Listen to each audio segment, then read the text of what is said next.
हम्म,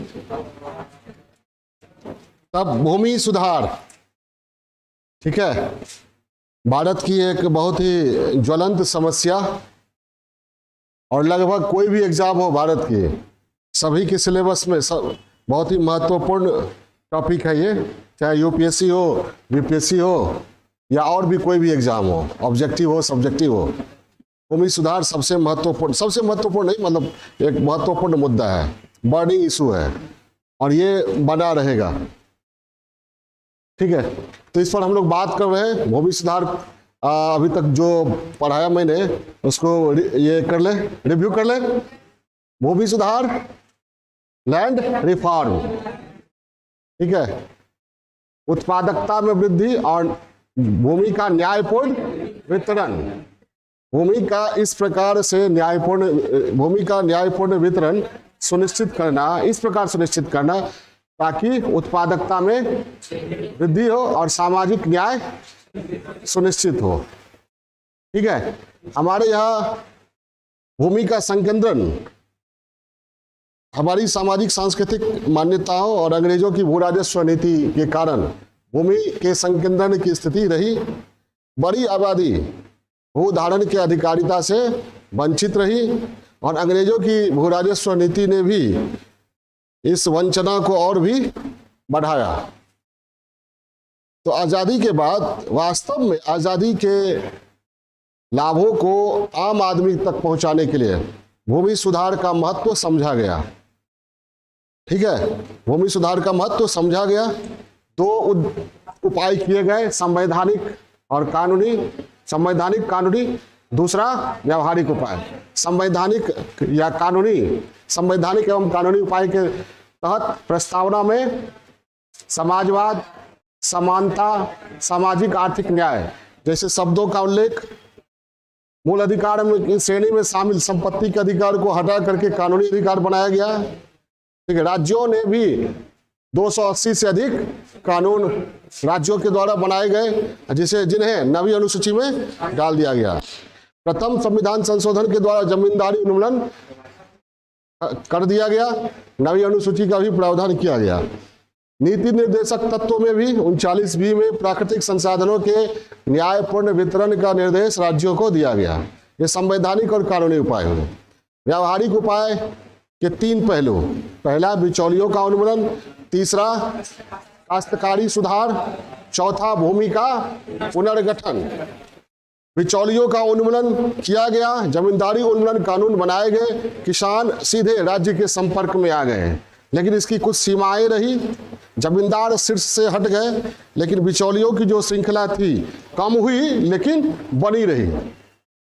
share cropping की समस्या आज भी बनी हुई है। काश्तकारी सुधार में 3 पहलुओं पर ध्यान दिया गया, लगान का नियमन, दूसरा काश्तकारी का स्थायित्व, तीसरा काश्तकारों को भू स्वामित्व प्रदान करना। लगान का नियमन, लगान की दरें हमेशा भारत में ऊंची रही, अंग्रेजों के समय, आज भी ऊंची है। इसको नियंत्रित करने का प्रयास किया गया, अलग अलग राज्यों में कानून बनाए गए।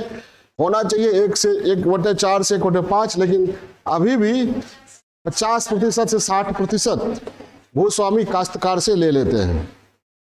ठीक है, और काश्तकार लिए लगान की ऊंची दरें वसूलने में सफल भी रहते हैं। कारण क्या है? जनसंख्या का दबाव, और काश्तकार आर्थिक रूप से सशक्त नहीं होते हैं। तो बार्गेनिंग पावर, सौदेबाजी की क्षमता काश्तकारों के पास नहीं होती है। ठीक है, और खेत जोतवाने के लिए बहुत सारे विकल्प उपलब्ध होते हैं, किसे? भूस्वामी के पास। तो ये लगान का नियमन सही तरीके से आज तक नहीं हो पा रहा है। लगान का नियमन सही तरीके से आज तक नहीं हो पा रहा है, इसका मतलब क्या हुआ? लगान अधिकतम 1/4 ले, अधिकतम 1/4, लेकिन ये नहीं हो पा रहा है। 1/2 तक या 60% तक लिया जा रहा है, 2/3 तक लिया जा रहा है। दूसरा, काश्तकारों को सोचा गया कि स्थायित्व, काश्तकारी के स्थायित्व, ठीक है, काश्तकारों को अस्थायित्व दिया जाए, जिस जमीन पर जोते उससे उसको बेदखल नहीं किया जाए।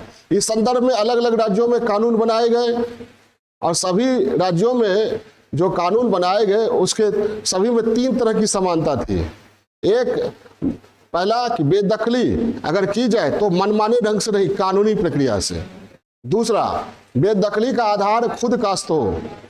अगर जमीन का मालिक खुद जमीन जोतना चाहता है और उसकी आजीविका का माध्यम जमीन पर खेती ही हो, तब वह बेदखल कर सकता है। और बेदखली अगर करना ही है तो एक भाग काश्तकार को देना होगा। लेकिन यह भी काफी सफल नहीं रही है। कारण खुद काश्त की सही परिभाषा नहीं दी गई और काश्तकारों ने स्वैच्छिक रूप से भूस्वामियों के समक्ष अपना जोत समर्पित कर दिया। ठीक है, और लैंड रिकॉर्ड का भी अभाव, कौन काश्तकार है किसका है इसका रिकॉर्ड भी नहीं ठीक से रखा गया था।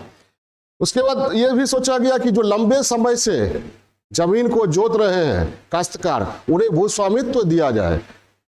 ठीक है, कम से कम 12 वर्ष तक या 12 वर्ष से अधिक अगर जोत रहे तो उन्हें भूस्वामित्व दिया जाए। तो इसके लिए कई राज्यों में ये कानून बनाए गए, लेकिन यह सफल नहीं रहा। कुछ ही राज्यों में सफल रहा, जैसे वेस्ट बंगाल में ऑपरेशन बरगा के द्वारा बड़े पैमाने पर काश्तकारों को भूस्वामित्व दिया गया, जिससे वहां साम्यवादी राजनीति काफी मजबूत हुई। और मजबूत हुई तो वर्षों तक साम्यवादी सत्ता में रहे। कहाँ?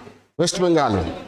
केरला में भी सफल रहा, कर्नाटक में भी। ठीक है, लेकिन 1992 तक कुल कृषिगत भूमि का मात्र 4% भाग पर ही काश्तकारों को स्वामित्व मिला। ठीक है, वो भी उस 4% का भी 97% केवल कुछ ही राज्यों में, आसाम, गुजरात, हिमाचल प्रदेश, वेस्ट बंगाल, कर्नाटक, केरल, महाराष्ट्र। ठीक है, और भूस्वामियों के दबाव, भूस्वामियों के दबंग ये प्रभुत्व के भय से, भूस्वामियों के दबाव के भय से काश्तकारों ने भी भूस्वामी बनने में रुचि नहीं दिखाई। तो ये हो गया। इसके बाद हम लोग आए भू सुधार का तीसरा पहलू, भूमि का पुनर्गठन। भूमि का पुनर्गठन में दो पहलू हम लोगों ने रेखांकित किया। एक छोटे छोटे खेतों की समस्या, दूसरा निर्धनों के बीच भूमि का वितरण। छोटे छोटे खेतों की समस्या में हम लोगों ने देखा समस्या कितनी गहरी है। भारत में खेतों का औसत आकार कितना छोटा है। छोटा तो है ही, न केवल छोटा है बल्कि निरंतर और छोटा होता जा रहा है। 2.28 हेक्टेयर था ना, 2.8 हेक्टेयर, वो कम होते होते अभी कितना पड़ा गया? 1.08 हेक्टेयर कम होता जा रहा है। इसका कारण क्या है? उपविभाजन और उपखंडन, सब डिवीजन और फ्रेगमेंटेशन। सब डिवीजन हुआ भूमि का टुकड़ों में बट जाना, फ्रेगमेंटेशन हुआ भूस्वामित्व का बिखर जाना। ठीक है, दोनों की प्रक्रिया रही। उपविभाजन और उपखंडन का कारण क्या रहा? जनसंख्या वृद्धि, संयुक्त परिवारों का विघटन और किसानों की ऋणग्रस्तता। किसान ऋण से बचने के लिए या कोई दायित्व का निर्वहन करने के लिए जमीन का टुकड़ा बेच देते हैं, तो भूमि का क्या होता है? विखंडन होता है, उपखंडन होता है। इससे क्या होता है? छिपी बेरोजगारी की स्थिति उत्पन्न होती है, उत्पादकता कम होता है, भूमि विवाद बढ़ते हैं। ठीक है, और भूमि की बर्बादी भी होती है मेयरबंदी में। तो इसके समाधान के लिए क्या? छोटे छोटे खेतों की समस्या काफी गंभीर है हमारे देश में, क्योंकि निरंतर छोटा होता जा रहा है। ठीक है, और जितना छोटा हो जाएगा तो जिस शुतुरमुर्ग की तरह हम मुंह दबा ले कि आंधी नहीं आ रहा है, तो आंधी नहीं आएगी, आंधी तो आएगी। तो भूमि के छोटे होते जाने के कारण जो समस्याएं उभर रही हैं आज, भूमि विवाद की समस्या, जो प्रकारांतर से हिंसा में, नक्सलवाद में, हत्या में, ठीक है, सगे भाई की भी लोग हत्या कर देते हैं, तो ये समस्या तो बढ़ती ही जाएगी ना। जनसंख्या भी हमारी बढ़ती ही जा रही है, तो इन समस्याओं का समाधान करना पड़ेगा। भले इसको नजरअंदाज कर दे, ठीक है, लेकिन इन समस्याओं का समाधान करना पड़ेगा। हमें सपना देखना चाहिए, क्या भूमि का न्यायपूर्ण वितरण हो, नहीं तो सपनों का मर जाना किसी भी समाज के लिए बहुत ही खतरनाक होता है।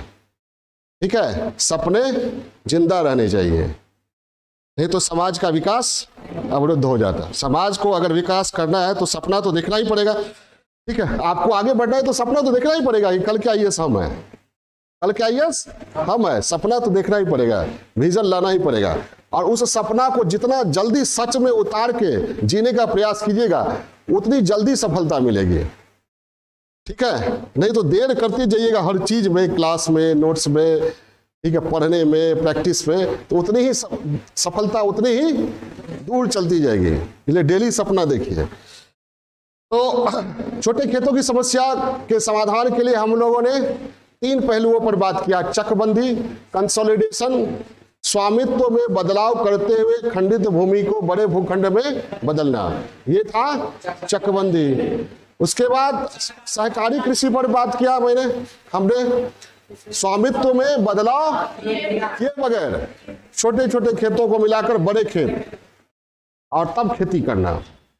तीसरा लीजिंग, निश्चित समय के लिए निश्चित प्रतिफल और निश्चित शर्तों पर किसी और व्यक्ति को अपनी जमीन खेती के लिए सौंपना, ये लीजिंग। इन सभी पहलुओं पर हम लोग बात किए।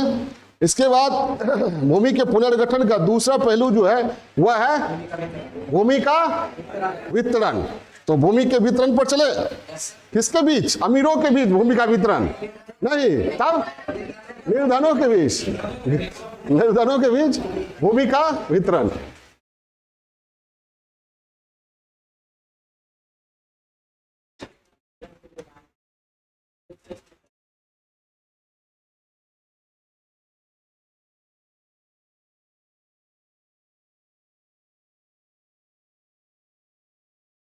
और आज जितना दोहरा रहे हैं हम, उतना ही आप लोग दोहराइएगा। जितना जल्दी दोहरा लीजिएगा उतना ही पक्का हो जाएगा, छोड़िएगा नहीं। आज से कल तक में भूमि सुधार को क्या कहते हैं, उसको पीस के घोर के पी जाना है। तो 2-4 बार वीडियो सुनिएगा, उसको पढ़िएगा, सारा कुछ आ जाएगा। यूपीएससी का सवाल होगा तो सॉल्व कीजिएगा, पिछले 10 वर्षों का भूमि सुधार से जुड़ा हुआ जो भी आएगा। ठीक है, निर्धनों के बीच भूमि का वितरण। भूमि का वितरण करने के लिए क्या, किस पर जोर दिया गया? हदबंदी। हदबंदी को अंग्रेजी में क्या कहते हैं? सीलिंग। हदबंदी की प्रक्रिया क्या है? प्रति परिवार, प्रति व्यक्ति या प्रति परिवार क्या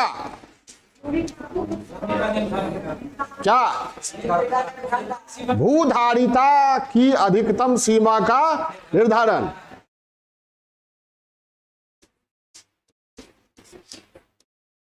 भूधारिता की अधिकतम सीमा का निर्धारण, और अधिकतम सीमा के अतिरिक्त भूमि को अतिरिक्त भूमि घोषित करना, और अतिरिक्त भूमि का अधिग्रहण, और फिर अधिग्रहित भूमि का वितरण। ठीक है, लिखिए।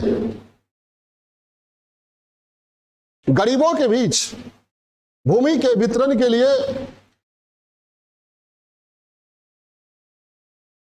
हदबंदी की प्रक्रिया को लागू किया गया।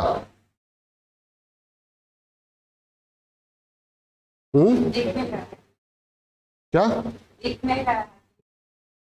ओह, बोल तो रहे हैं।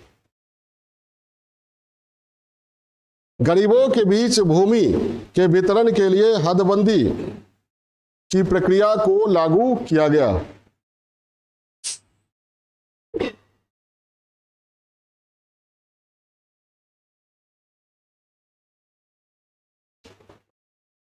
इस प्रक्रिया के अंतर्गत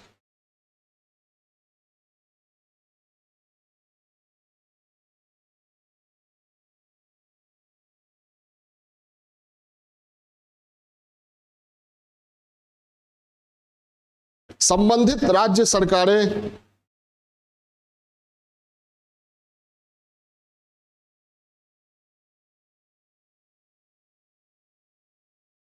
प्रति व्यक्ति अथवा प्रति परिवार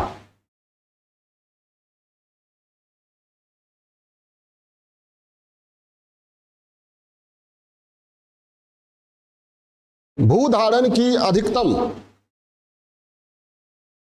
मात्रा को निर्धारित कर देती है।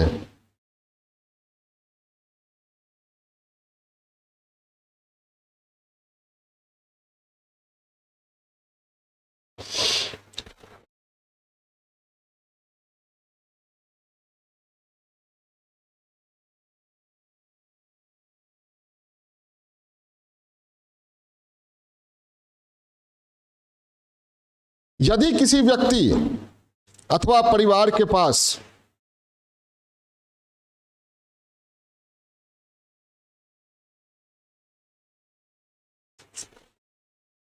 निर्धारित अधिकतम मात्रा से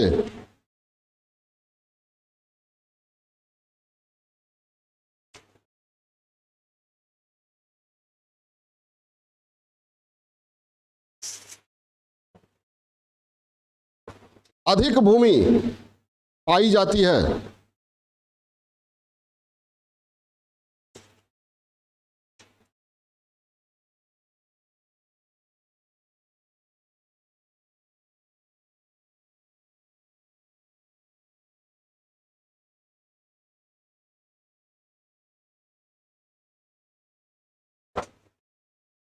तो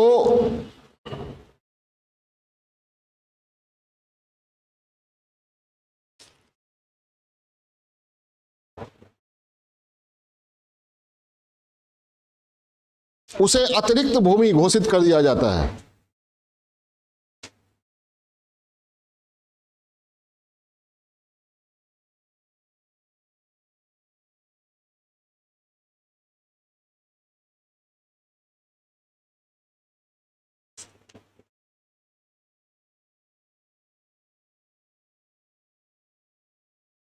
अतिरिक्त भूमि घोषित कर दिया जाता है और उसका अधिग्रहण कर लिया जाता है।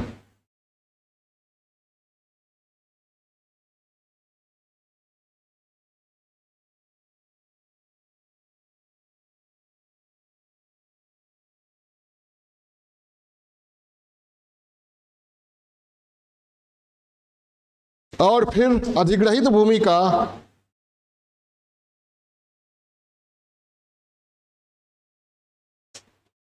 गरीबों में वितरण किया जाता है।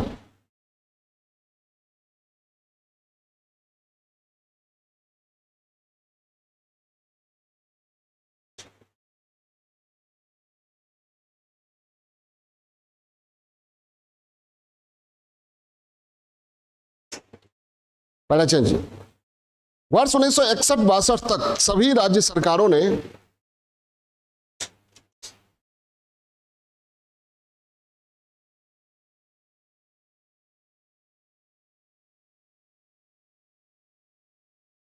लैंड सीलिंग अधिनियम, भूमि हदबंदी अधिनियम पारित कर दिया था।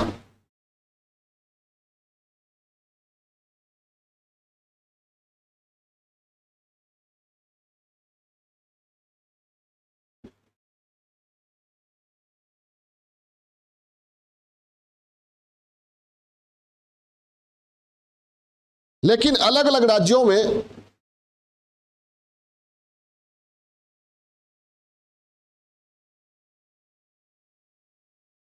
यह सीमा अलग अलग थी।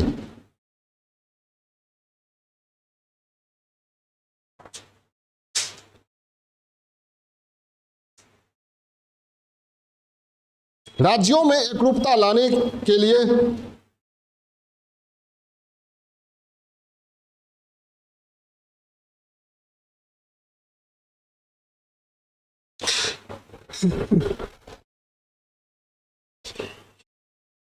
वर्ष 1971 में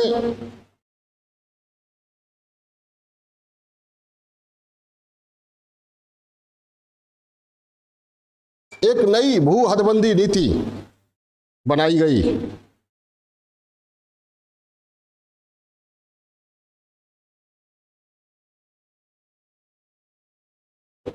एक नई भू हदबंदी नीति बनाई गई।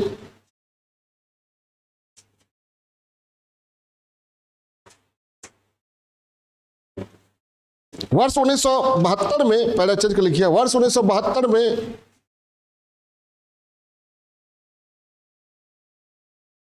विभिन्न क्षेत्रों में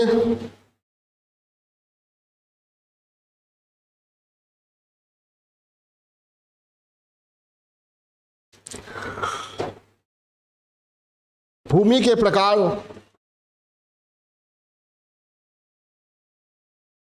कॉमा, उनकी उत्पादकता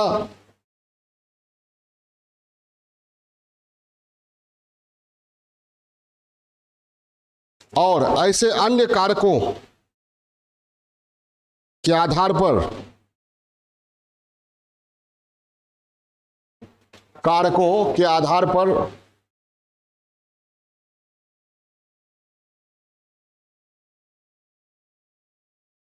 अलग अलग सीमा के साथ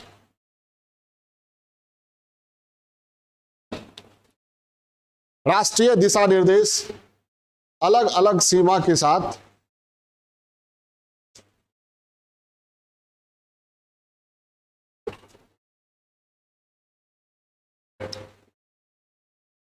राष्ट्रीय दिशा निर्देश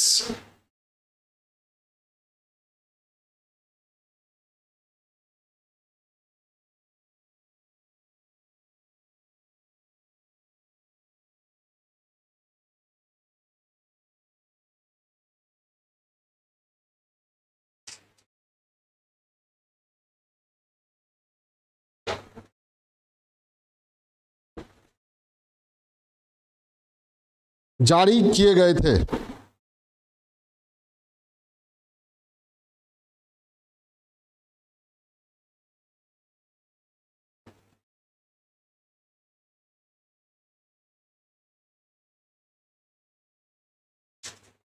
पैराचेज,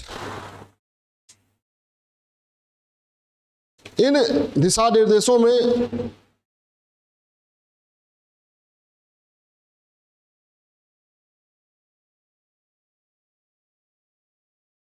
सबसे अच्छी भूमि की सीमा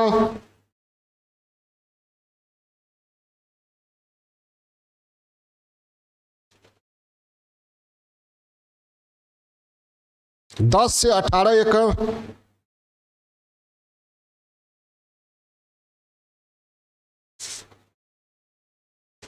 कॉमा, द्वितीय श्रेणी के भूमि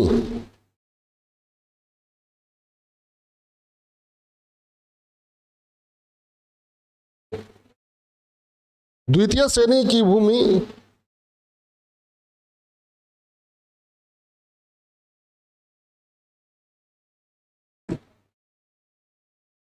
की सीमा 18 से 27 एकड़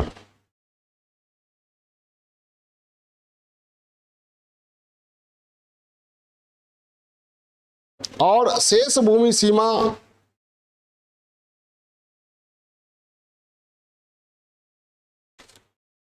27 से 54 एकड़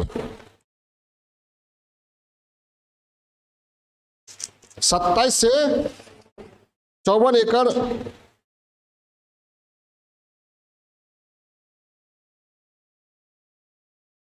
निर्धारित की गई।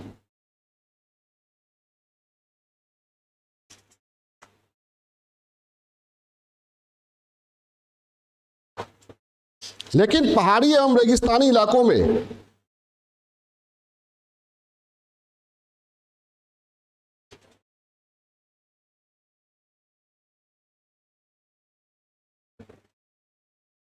भूमि की सीमा इनसे थोड़ी अधिक रखी गई।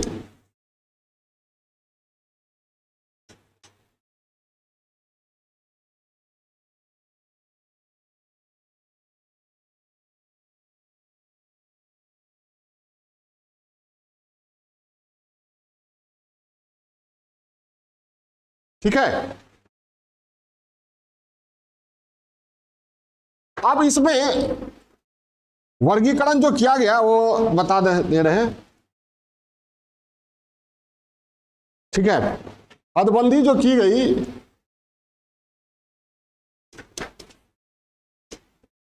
अभी बताए ना, 3 श्रेणी,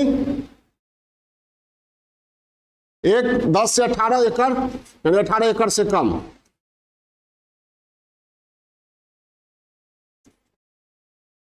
ऐसी जमीन जहां 2 फसल हो, क्या वर्ष में, और अपनी सिंचाई व्यवस्था।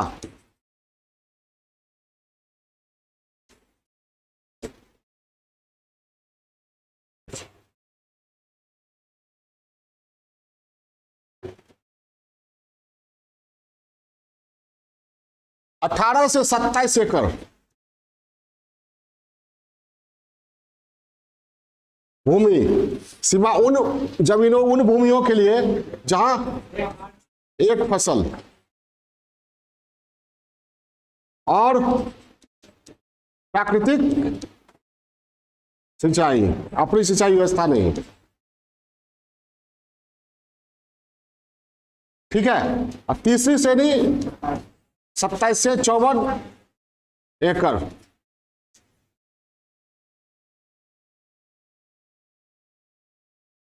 इसे शेष भूमि या सभी प्रकार की भूमि को रखा गया।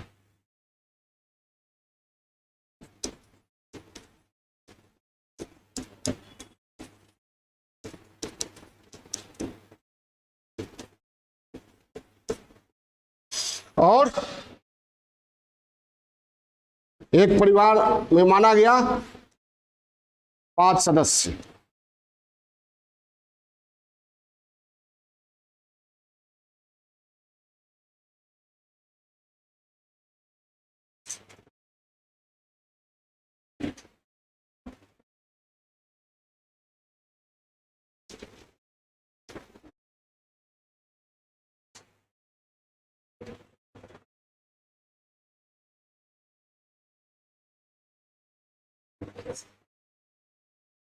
ठीक है, कोई दिक्कत?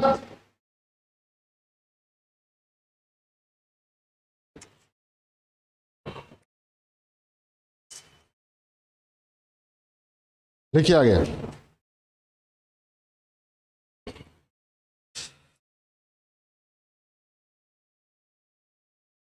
पैरा चेंज करके कुछ लोगों के अनुसार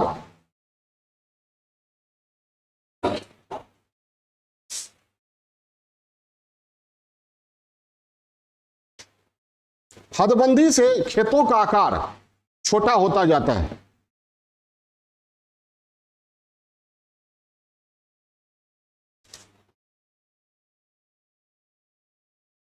खेतों का आकार छोटा होता जाता है,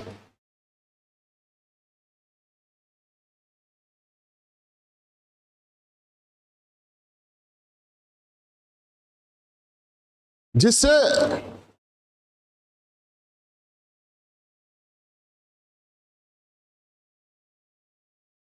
कृषि उत्पादकता पर विपरीत प्रभाव पड़ता है।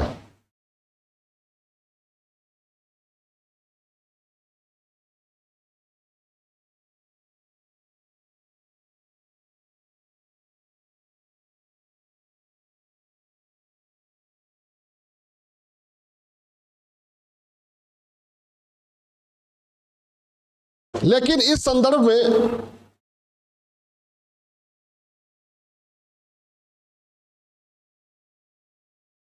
भारत में और विश्व के अन्य राष्ट्रों में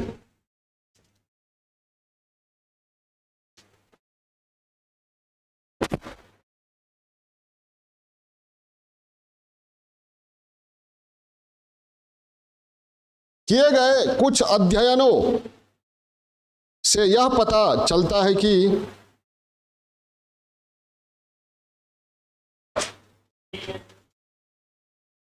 कुछ अध्ययनों से यह पता चलता है कि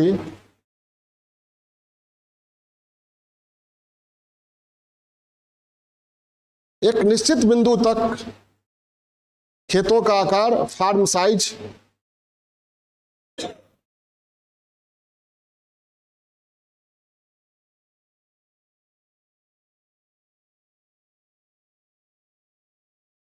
और प्रोडक्टिविटी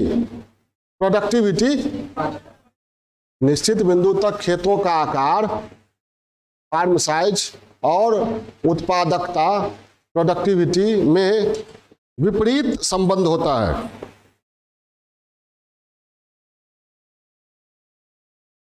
इसका मतलब क्या हुआ? विपरीत संबंध का मतलब क्या हुआ?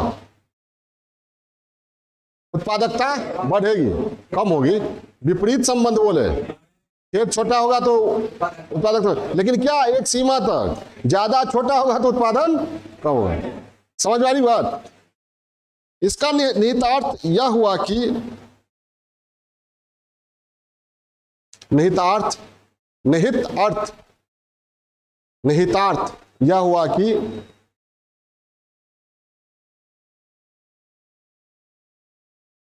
यदि खेतों के आकार को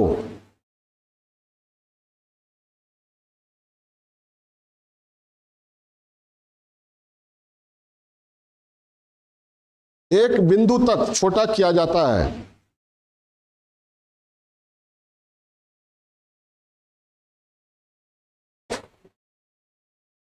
तो कृषि उत्पादकता बढ़ती है।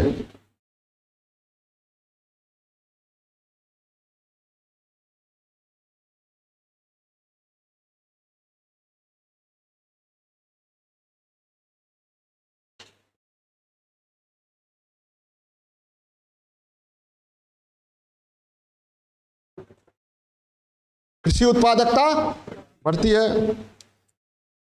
अमर्त्य सेन के अनुसार, अमर्त्य सेन नाम सुने ना, प्रोफेसर अमर्त्य सेन के अनुसार छोटे खेतों में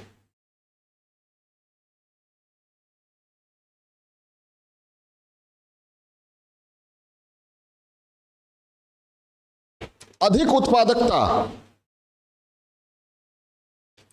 पाए जाने का एक कारण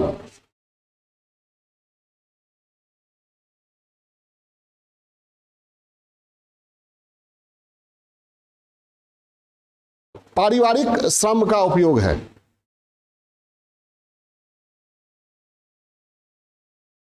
श्रम का उपयोग है।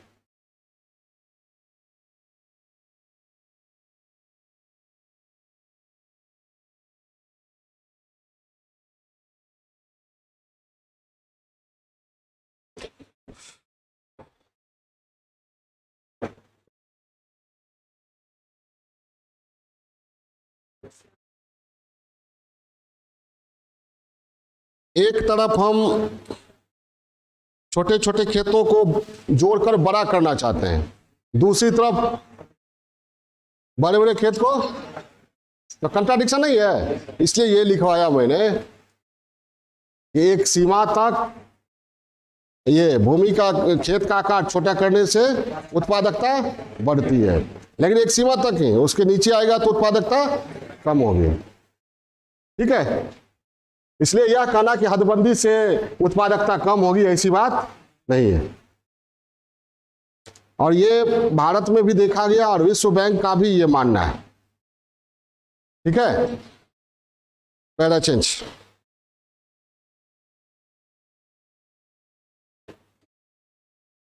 भारत में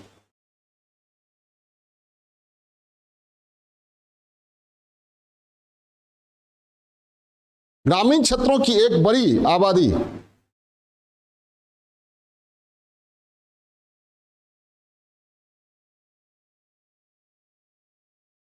के पास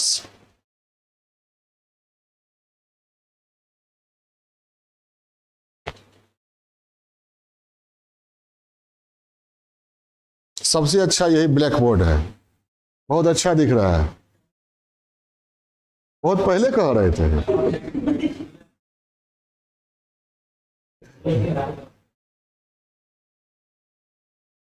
वो आज देखा होगा अंतरिक्ष बाहुबली, ये ब्लैक पर ही ये किया है वो अंतरिक्ष बाहुबली LV-M3 का रिकॉर्ड।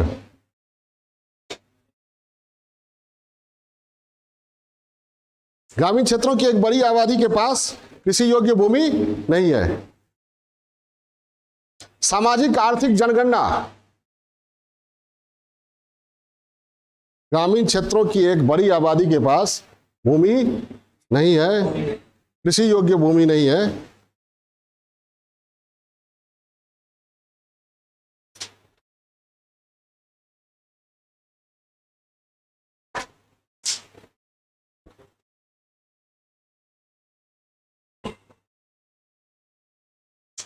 सामाजिक आर्थिक जनगणना के अनुसार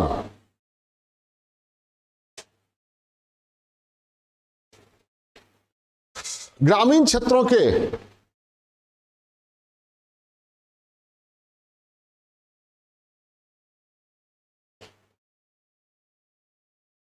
56% परिवारों के पास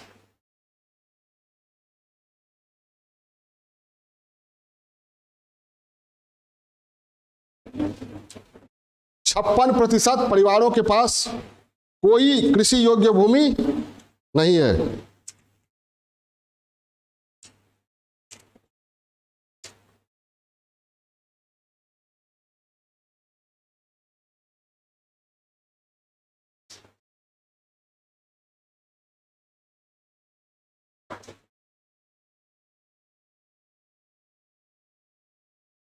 और ये आप ब्रैकेट में लिख लीजिए या चौथाई में, बिहार में यह आंकड़ा 65% है।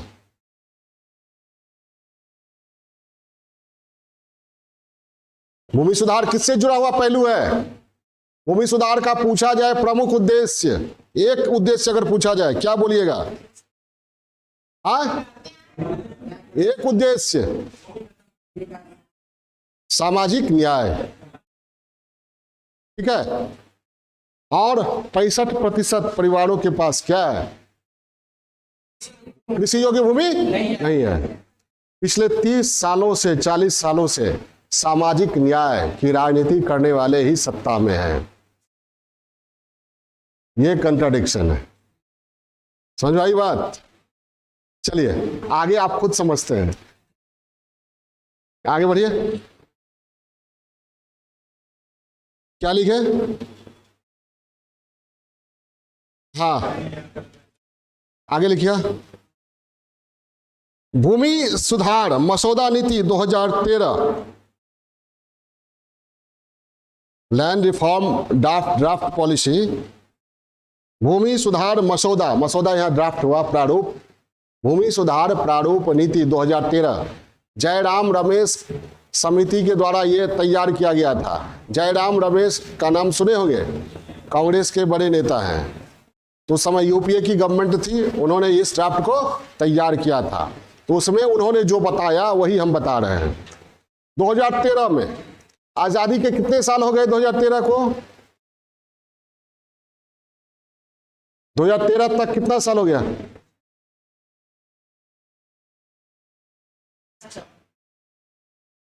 66 हुआ ना, इतना देर लगता है? 66 साल हुआ। 66 साल में अधिकांश समय किसकी सरकार रही? ठीक है। और कांग्रेस के बड़े नेता के नेतृत्व में एक समिति बनती है, ड्राफ्ट तैयार किया जाता है। समिति महसूस करती है कि अभी भी 60% यानी 66 साल के बाद भी 60% ग्रामीण परिवारों के पास कृषि भूमि लगभग शून्य है, ऑलमोस्ट नील। समझ में आई बात?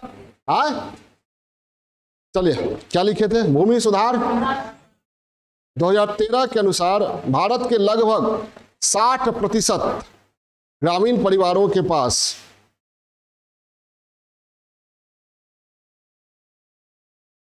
लगभग शून्य, ऑलमोस्ट नील, ये वर्ड यूज किया गया। लगभग शून्य कृषि योग्य भूमि है, लगभग शून्य कृषि योग्य भूमि है। लगभग शून्य शब्द का क्यों इस्तेमाल किया गया? अगर है भी तो कोई है नहीं है बराबर, ठीक है।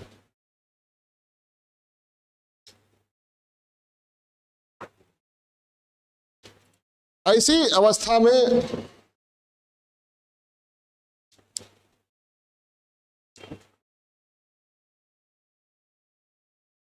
भारतीय संविधान कब लागू हुआ? 49। अरे वही हुआ। तो उसको भी कितने साल हो गए? 63 साल हो गए।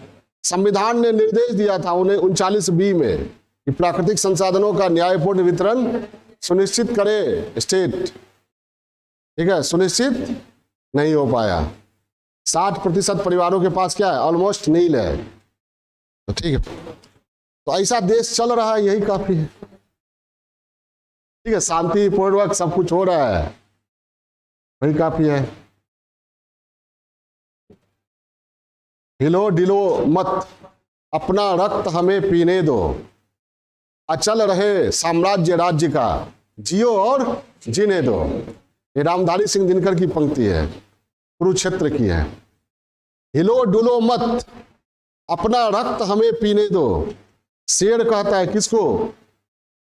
हिरण को, अपना रक्त पीने दो, इतना हिलो डुलो नहीं, शांति भंग मत करो, अचल रहे साम्राज्य राज्य का, जियो और जीने दो। समझ में आई बात? जिसका रक्त पिया जा रहा है, अगर वह आवाज उठाता है, हिलता डुलता है, तो क्या कहा जाता है? शांति भंग हो रही है, कानून और व्यवस्था भंग हो रही है। इससे गंभीरता से निपटना होगा। लोकतंत्र के लिए यह चुनौती है, स्थायित्व के लिए यह चुनौती है, इससे समावेशी विकास के लिए यह चुनौती है, सतत विकास के लिए यह चुनौती है। तो परिस्थिति का या समय का या कोई घटना का जो भी व्याख्या करती है पार्टियां या दल या सरकार या समाज अपनी सुविधा के अनुसार, शांति की परिभाषा अपनी सुविधा के अनुसार। समझ आई बात? हिरण को कैसे शांति मिलेगी? शेर छोड़ दे, लेकिन शेर कहता है हम भी तो नहीं पिएंगे तो क्या करेंगे? ठीक है, तो लेकिन हमारा कल्चर क्या है? क्या बताए थे? वो कल्चर नहीं है बड़ी मछली छोटी मछली को खाकर ही जीवित रह सकती है। हमारा कल्चर है जियो और जीने दो। इससे भी आगे तुम जियो, दूसरों को जिलाने के लिए जियो, तुम दूसरों को जिलाने के लिए जियो। शरीर बुद्धि संपत्ति से जो मिलता है तुम्हें, वो अपने तक सीमित मत रखो, आवश्यकता से अतिरिक्त समाज को दो। ठीक है, तो इसीलिए नैतिक आधार पर भी भूमि सुधार, भूमि का न्यायपूर्ण वितरण जरूरी है। चलिए लिखिए, व्यवस्था कहाँ लिखे? अवस्था। ऐसी अवस्था में भारतीय संविधान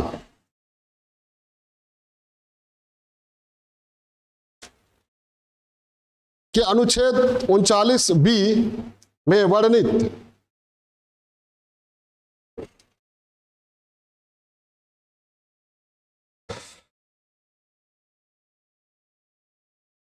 नीति निर्देशक तत्वों को लागू करने के लिए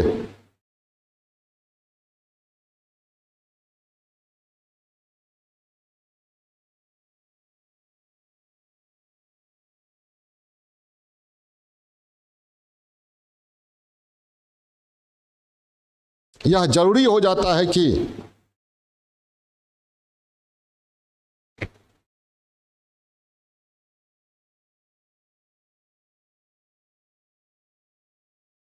कृषि योग्य भूमि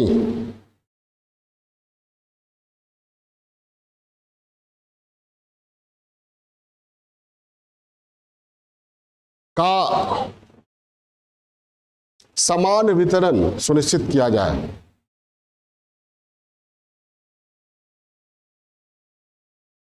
समान मतलब क्या होता है?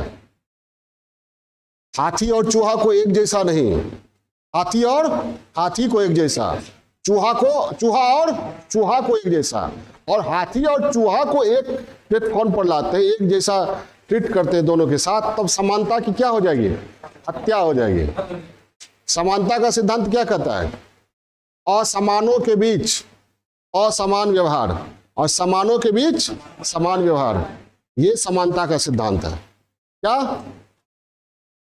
समानता का सिद्धांत यह कहता है कि असमानों के बीच असमान व्यवहार और समानों के बीच समान व्यवहार किया जाए। असमानों को समान मानना असमानता को शाश्वतता प्रदान करना है।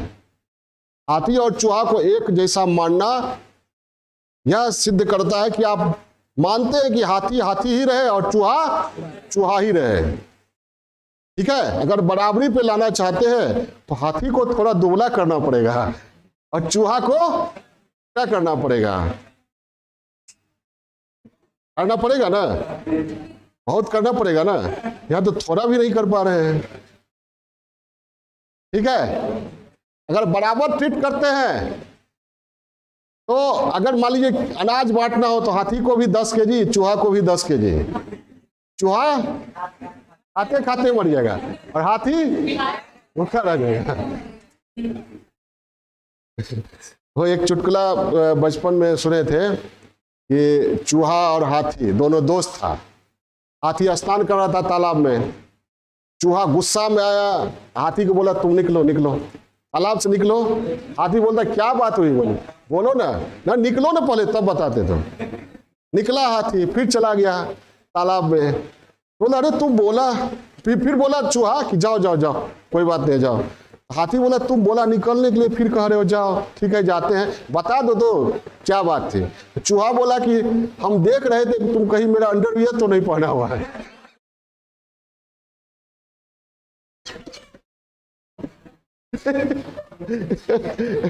एक और हाथी और चूहा क्या पढ़े थे कि हाथी दौड़ते हुए जा रहा था, दो चूहा सड़क के किनारे बैठा हुआ था। हाथी जो दौड़ते हुए जा रहा था तो धूल इतना उड़ा कि चूहा धूल में, दोनों चूहे दब गए। हाथी चला गया, दोनों चूहा निकला, विचार किया इस उदंड हाथी को दंड मिलना ही चाहिए, इस उदंड हाथी को दंड मिलना ही चाहिए, असभ्य है, बर्बर है, समाज के लिए कोर है, क्या किया जाए।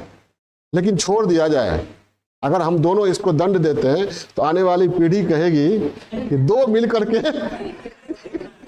एक, तो ये युद्ध के नैतिक नियमों के खिलाफ है, इसलिए फिलहाल इसको स्थगित कर दिया जाए। चलिए आगे बढ़ते हैं। क्या कुछ तो समानता का सिद्धांत समझ गए ना, क्या है। तो जब हम लोग कहते हैं सबका साथ सबका विकास, तो सबका साथ और सबका विकास कैसे, शेर का भी विकास, हिरण का भी विकास, अब किसका विकास होगा,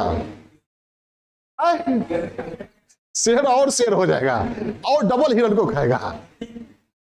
समझ आई बात। तो सबका साथ सबका विकास वास्तव में समावेशी विकास नहीं है। ठीक है, चलिए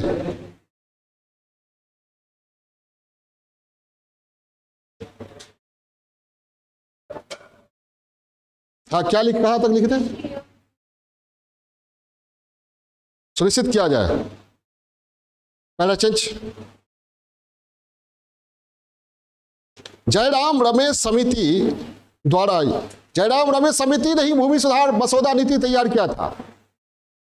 रमेश समिति ब्रैकेट में 2013 लिख दिया, द्वारा यह भी कहा गया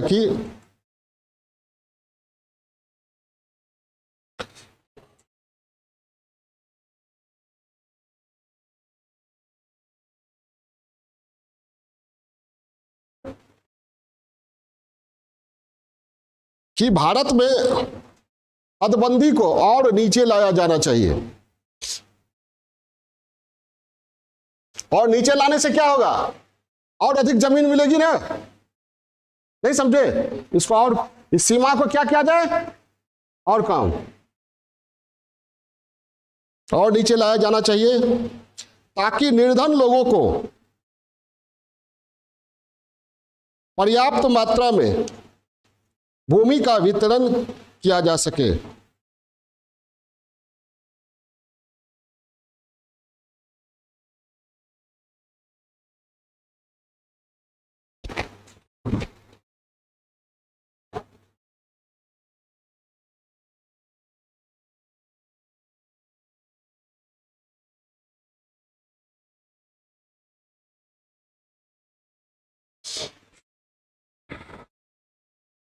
भूमि अधिक उपज दे, ये जोड़ी है कि समाज में समानता रहे, ये जोड़ी है।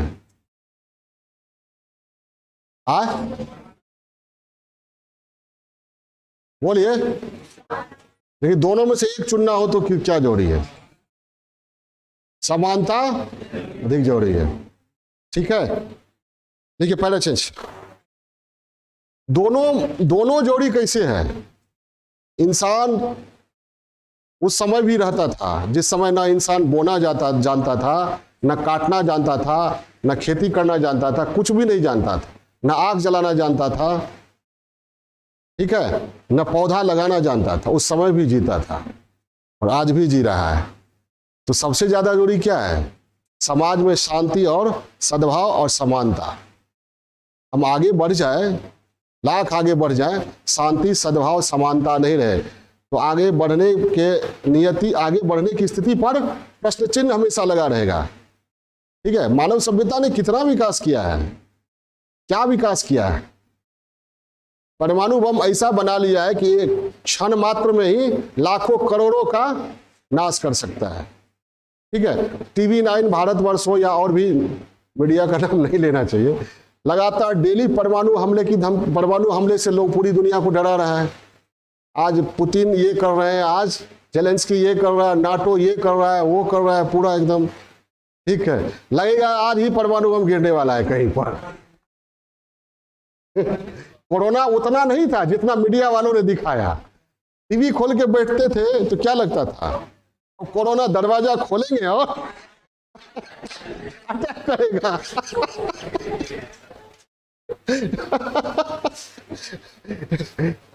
ठीक है, चलिए। तो मीडिया आजकल क्या समझती है कि वर्चुअल रियलिटी को जितना जल्दी रियलिटी में बदल दे, समझे, टीआरपी जितना से ज्यादा बटोर सके, जितना ज्यादा। हाँ, क्या लिख रहे थे? हाँ, भारत जैसे राष्ट्रों में पैरा चेंज करके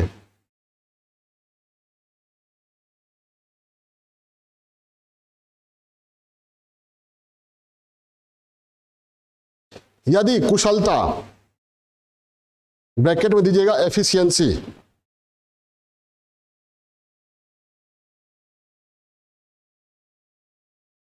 और समता, ब्रैकेट में दीजिएगा इक्विटी,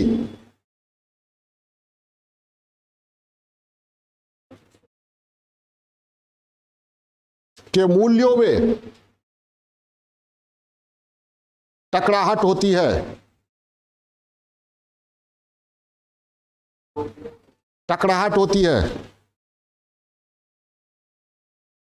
तो समता के मूल्य को अधिक वरीयता दी जानी चाहिए। क्षमता नहीं, समता के मूल्य को अधिक वरीयता दी जानी चाहिए।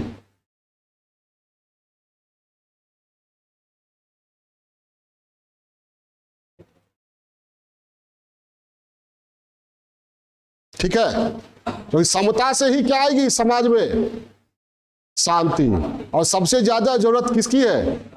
शांति की है। शांति की ही खातिर भगवान कृष्ण ने पूरे राज्य के बजाय, आधा राज्य के बजाय दुर्योधन को कहा केवल दे दो, केवल 5 ग्राम, रखो अपनी भूमि तमाम। दुर्योधन वह भी आशीष समाज की ले न सका। ठीक है, शांति, परिवार में शांति रहे, इसलिए राम ने राज्य का त्याग कर वनगमन को स्वीकार कर लिया। तो अधिक से अधिक शांति और समानता को ज्यादा महत्व दिया जाए। ठीक है, ग्रॉस, ये खुशहाली को ज्यादा महत्व दिया जाए। किसको? खुशहाली। हम जो कुछ कर रहे हैं उससे हमारी जिंदगी में कितनी खुशहाली आ रही है? केवल ग्रोथ हो रहा है या डेवलपमेंट भी हो रहा है? केवल पॉकेट भर रहा है, बैलेंस बढ़ रहा है कि मेंटल बैलेंस ठीक है कि नहीं? या बैंक बैलेंस बढ़ाने के क्रम में मेंटल बैलेंस बिगड़ रहा है? समझ आई बात? तो ये समता के मूल्य को अधिक वरीयता दी जाए। इस प्रकार पैराचेंज स्पष्ट होता है कि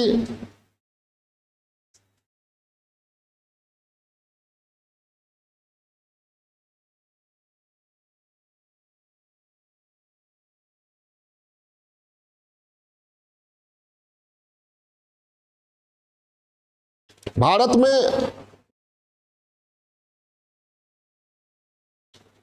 सामाजिक न्याय, गरीबी निवारण, समावेशी विकास,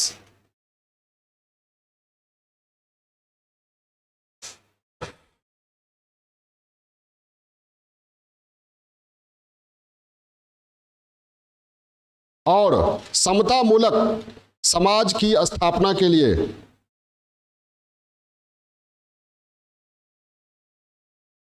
मूलक समाज की स्थापना के लिए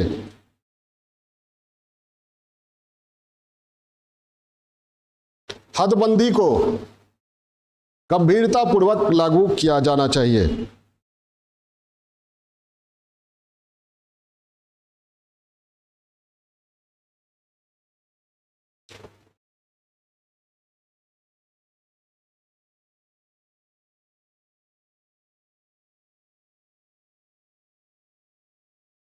पैराचेंज, भारत में हदबंदी के संबंध में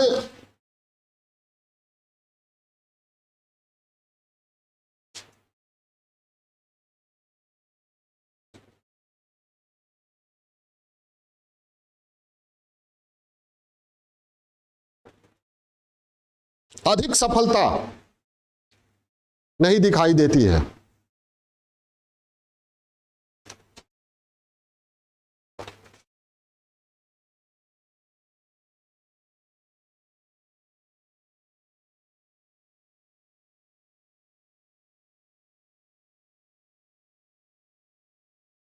अधिक सफलता नहीं दिखाई देती है। ग्रामीण विकास मंत्रालय के अनुसार, ग्रामीण विकास मंत्रालय के अनुसार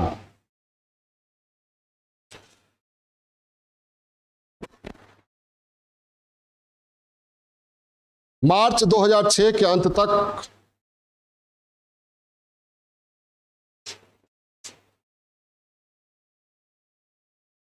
भारत में हदबंदी के अंतर्गत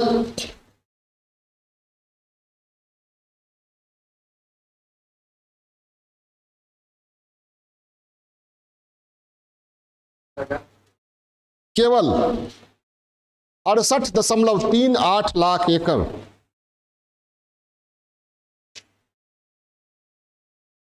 68.38 लाख एकड़ भूमि को अतिरिक्त भूमि घोषित किया गया।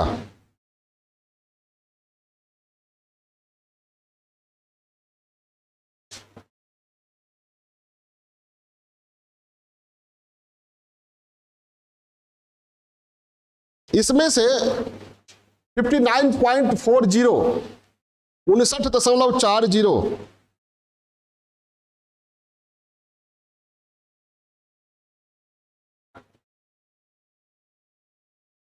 लाख एकड़ भूमि का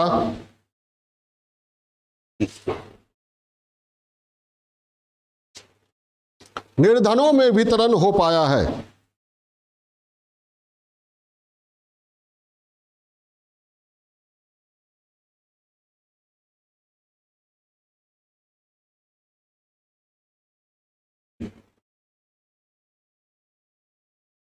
यह उल्लेखनीय है कि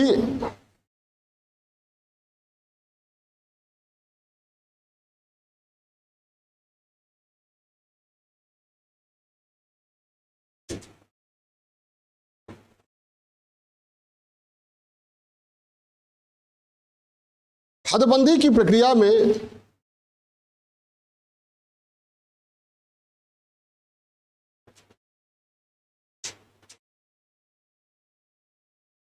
भूस्वामियों द्वारा अधिकांशतः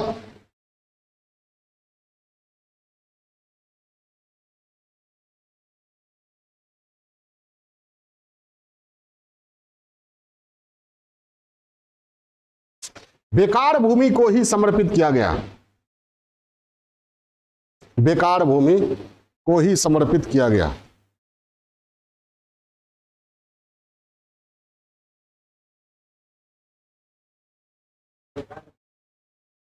को ही समर्पित किया गया।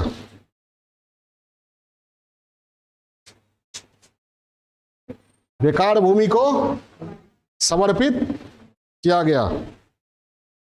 पहला चेंज, भारत में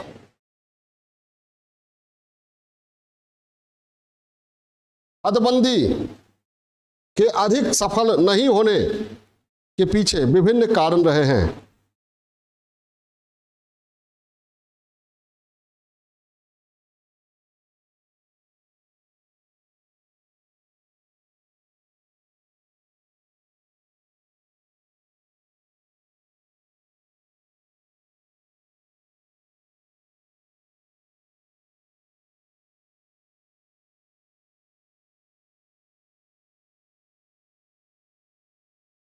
सबसे पहले पहला, धार्मिक संस्थाओं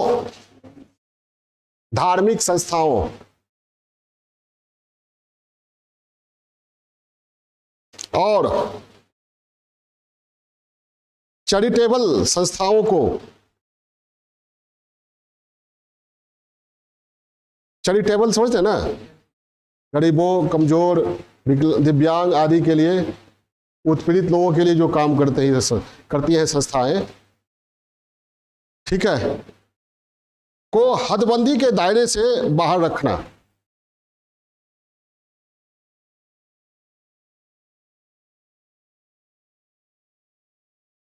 हदबंदी के दायरे से बाहर रखना और चैरिटेबल संस्था को हदबंदी के दायरे से बाहर रखना, ये तो समझ में आता है। धार्मिक संस्था को हदबंदी के दायरे से बाहर रखना, ये बहुत समझ में नहीं आता है। इससे क्या होगा? हदबंदी के दायरे से बाहर रखा जाए, ठीक है, क्या लाभ मिलेगा समाज को? और हदबंदी के दायरे में लाया जाए तो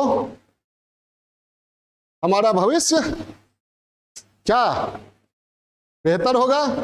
देश का, समाज का भविष्य बेहतर होगा, कमजोर वर्गों का भविष्य बेहतर होगा। उससे भी छीना जाए और वितरण किया जाए, ठीक है।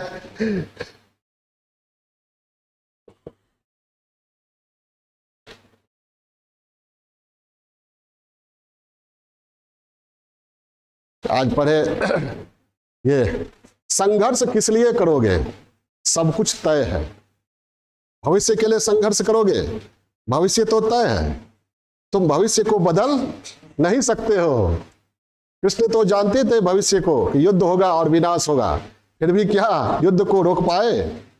राम जानते थे कि सीता अपहरित होगी, राज्य छोड़ना पड़ेगा, फिर भी राज्य छोड़ने से बच पाए, सीता को अपहरित होने से रोक पाए। बुद्ध जानते थे कि चुंद जो भोजन दे रहा है वह जहर भरा हुआ है, फिर भी जहर भरा भोजन खाने से स्वयं को रोक पाए। इसलिए चिंता मत करो, जो तय है वही होगा, भविष्य की चिंता मत करो। ये हमारी फिलॉसफी है, ठीक है। हमारे यहाँ कंट्राडिक्शन है हमारी संस्कृति में। एक तरफ कहता है संतोषं परमं सुखम, और दूसरी तरफ कहता है जब तक शिखा में प्राण है तब तक अर्जित करते रहो ज्ञान। नहीं समझे? बहुत कंट्राडिक्शन है हमारे कल्चर में। क्या? हाँ, जोर से बोलो ना, क्या बोलो? आज से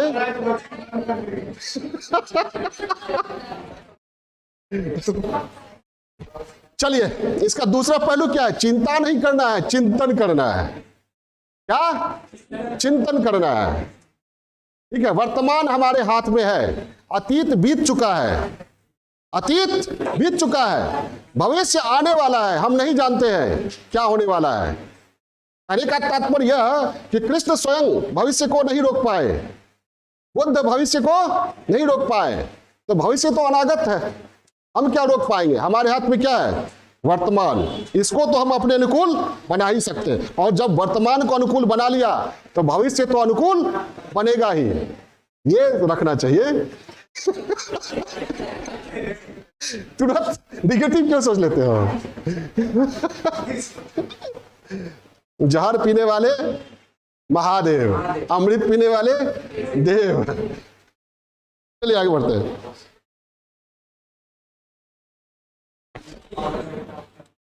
हाँ, क्या लिख रहे? थोड़ा थोड़ा आप लोग को बोझ हल्का करेंगे ना, इसलिए बोलते रहते हैं। हाँ, रखा जाए, इनको रखा गया, धार्मिक संस्था और चैरिटेबल संस्थाओं को रखा गया हदबंदी के दायरे से। ठीक है, बागानी कृषि को भी हदबंदी के दायरे से बाहर रखा गया। नेक्स्ट पॉइंट, मतलब हदबंदी क्यों विफल रहा हमारे यहाँ? बागानी कृषि को भी हदबंदी के दायरे से बाहर रखा गया। देखिए, लूप होल बहुत छोड़ा गया। बागानी कृषि नहीं समझते हैं, वो हदबंदी के दायरे से बाहर रखा गया। तो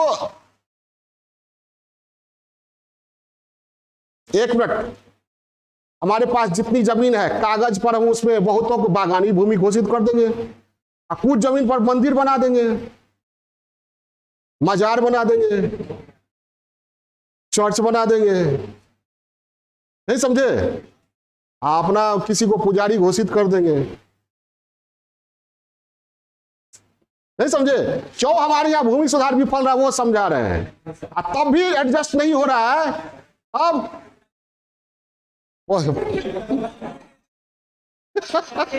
पत्नी के साथ रहेंगे लेकिन पत्नी को कागज पर तलाक दे देंगे। अब फिर भी एडजस्ट नहीं हुआ तो कुत्ता बिल्ली रिश्तेदार, बेनामी हस्तांतरण। जो लोग जमीन, बेनामी हस्तांतरण मतलब क्या हुआ? जो लोग जमीन यूज नहीं कर रहा है उनके नाम पर हस्तांतरित कर देना।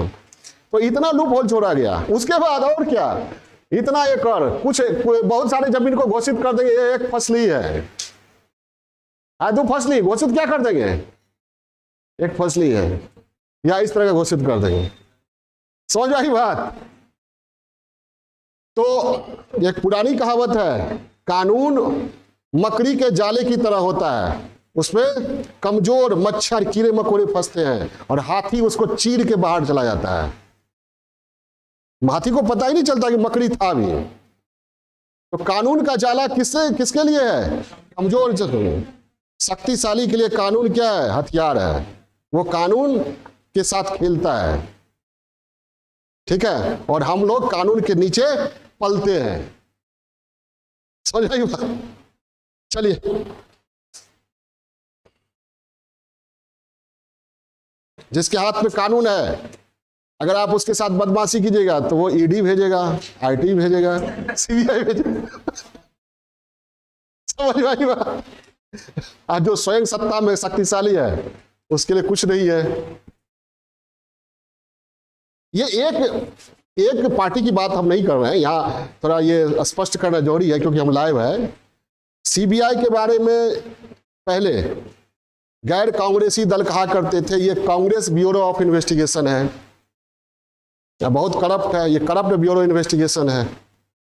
अब कांग्रेस कहती है सीबीआई नहीं बीबीआई है, बीजेपी ब्यूरो ऑफ इन्वेस्टिगेशन, और ईडी क्या है? एक्सटेंडेड डिपार्टमेंट ऑफ बीजेपी है, कहती है ना। तो कांग्रेस वालों ने भी यूज किया और आज जो है वो भी यूज कर रहे हैं।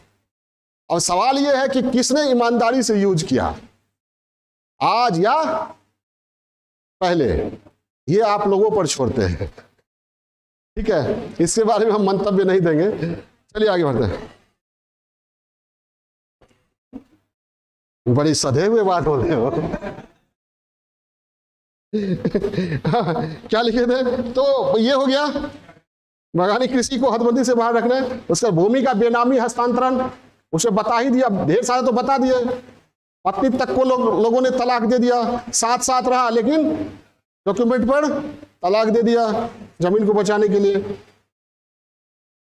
बहुत जगह तो लोग ये जानबूझ के खड़ा किया गया है मंदिर, बहुत सारे मंदिर, बहुत सारे मस्जिद, दरगाह, मजार, चर्च इसलिए खड़े किए गए जमीन को हड़पने के लिए। ठीक है, कोई व्यक्ति आ जाता है, सपने में आए थे बाबा, सपने में आए थे भगवान, यहां पर है उखाड़ो, आए हम उठ के कोड़े तो निकला ये सब चीज, वही चीज है।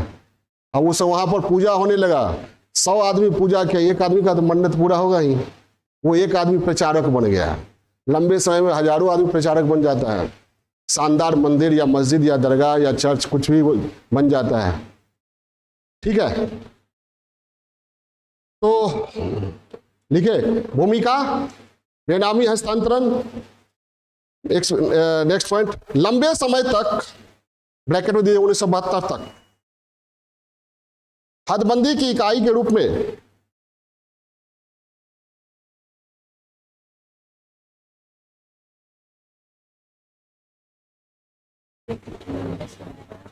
हदबंदी की इकाई के रूप में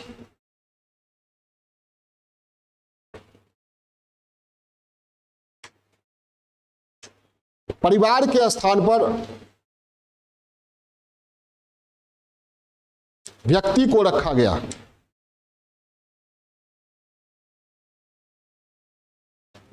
व्यक्ति को रखा गया।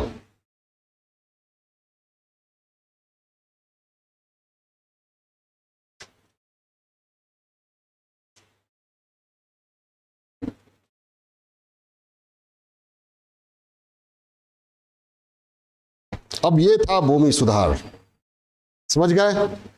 अब ये भूमि सुधार को आप लोगों ने पढ़ा, समझा, इसमें कहीं कोई प्रॉब्लम है? कुछ भी नहीं है? हम पूछना शुरू करेंगे।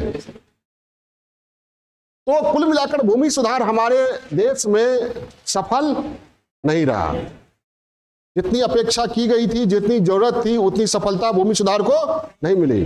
तो क्या सपने को मर जाने दे कि भूमि सुधार को आगे बढ़ाएं? आगे बढ़ाएं। भूमि सुधार को सफल होना ही होगा। ये बड़ा मुद्दा है। पाकिस्तान मुद्दा नहीं है हमारे लिए, ठीक है। मंदिर मस्जिद मुद्दा हमारे लिए नहीं है। आरक्षण मुद्दा हमारे लिए नहीं है।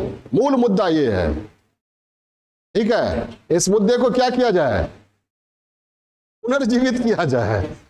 अब क्या क्या जरूरी है, ठीक है। आजादी से लेकर अब तक भूमि सुधार को लागू करने का प्रयास किया गया। हमारे पास लंबे समय का अनुभव है। हमारी समाज, हमारी सरकार, हमारी पॉलिटिशियंस के पास लंबे समय का अनुभव है। उन अनुभवों के आधार पर जो विसंगतियां रही हैं, उन विसंगतियों को दूर करते हुए भूमि सुधार को आगे बढ़ाया जाए। जब कोई कार्यक्रम आगे बढ़ता है तो भले ही असफलता मिलती है, लेकिन अनुभव बहुत मिलती है, सीख बहुत मिलती है, और उसके आधार पर आगे का रास्ता तय करना चाहिए, ठीक है। इसलिए भूमि सुधार को लागू होना ही होगा। अब आप लोग बताइए कि क्या किया जाए, भावी रूपरेखा क्या होनी चाहिए?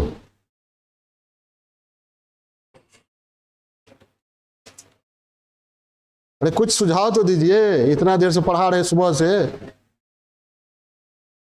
कम से कम यही तो कह दीजिए कि धार्मिक संस्थाओं को हदबंदी के दायरे से में लाया जाए। इतना तो कह सकते हैं, चाहे कोई संस्था हो, किसी भी धर्म का, धार्मिक संस्थाओं को हदबंदी के दायरे में लाया जाए, या धार्मिक संस्थाएं ट्रस्ट खुद लीज पर दे भूमिहीनों को खेती करने के लिए, ठीक है। बागानी कृषि को भी हदबंदी के दायरे में लाया जाए।